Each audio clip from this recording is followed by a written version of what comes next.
We welcome the Federal Court's judgment that investigations by The Age and the Sydney Morning Herald were correct in their reporting that Ben Robert-Smith committed war crimes. The findings by Justice Anthony Besanko today that Robert-Smith participated in the execution of Afghans confirms our reports that the Victoria Cross recipient breached the Geneva Convention and is a critical step towards justice for the families of the murder victims. The judgment is a vindication for journalists Nick McKenzie and Chris Masters, who began reporting this difficult and complicated story more than 7 years ago. It is a vindication for the many people in our newsrooms and our organisation who supported this really important public interest journalism. And most importantly, it is a vindication for the brave soldiers of the SAS who served their country with distinction and then had the courage to speak the truth about what happened in Afghanistan. Nick and Chris painstakingly pieced together these investigations, and today's judgment exemplifies how the exhaustive public interest journalism of The Age and the Sydney Morning Herald serves our community and serves our country. The series of stories at the centre of this trial will have a lasting impact on the Australian Defence Force and how our soldiers conduct themselves in Afghanistan. It's important to remember that while today is a pivotal moment in this story and we are very pleased with the result, the story goes on beyond this judgment. We will continue to hold people involved in war crimes to account. The responsibility for these atrocities does not end with Ben Robert-Smith. Publishing a story of this magnitude is never easy, but high-quality investigative journalism is vital to a thriving democracy. Nine's unequivocal backing of this reporting and our defence of it is a clear demonstration of its commitment to quality journalism. I'll now hand over to Nick and Chris. Gentlemen, a big win for public interest journalism. Thank you very much. Thank you to James as well. I think it was a great call back in June 2018 to run that story. I think it will go down in the history of the news business as one of the great calls.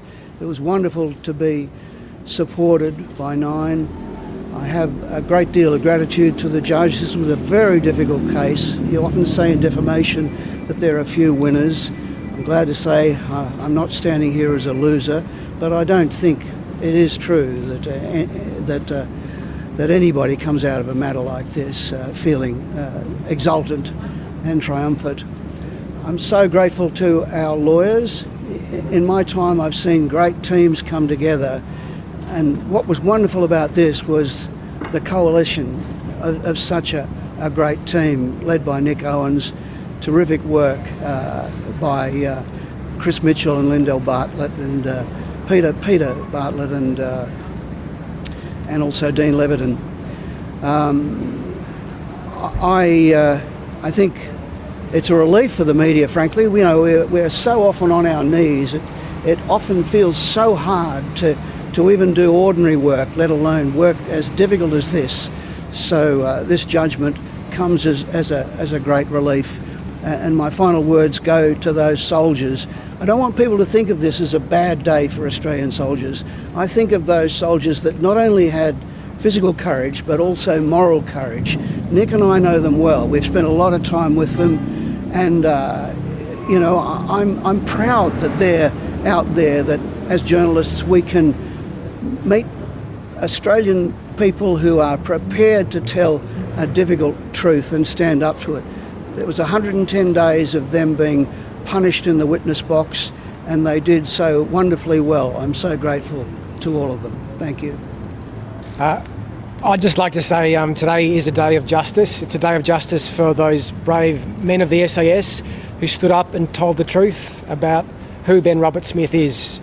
A war criminal, a bully and a liar. Australia should be proud of those men in the SAS. They are the majority in the SAS, and they stood up for what was right, and they have been vindicated. Today is a day of some small justice for the Afghan victims of Ben Robert-Smith. Ali Jan was the man kicked off the cliff. Ali Jan was a father. Ali Jan was a husband. He has children who no longer have a father. He has a wife who no longer has a husband, He was kicked off a cliff by Ben Robert-Smith, and he was murdered with Ben Robert-Smith's participation. There's some small justice for him. There's justice for the Afghan villagers who stood up in court, like the SAS soldiers who implicated Ben Robert-Smith in war crimes. The Afghan villagers who stood up in court on Ben Robert-Smith's instructions were mocked, belittled by Ben Robert-Smith's counsel. They too have been found to have spoken the truth.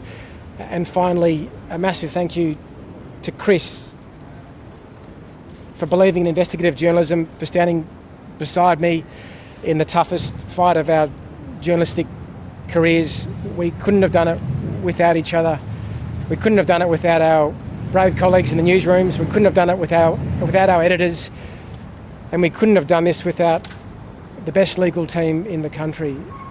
So one word, justice.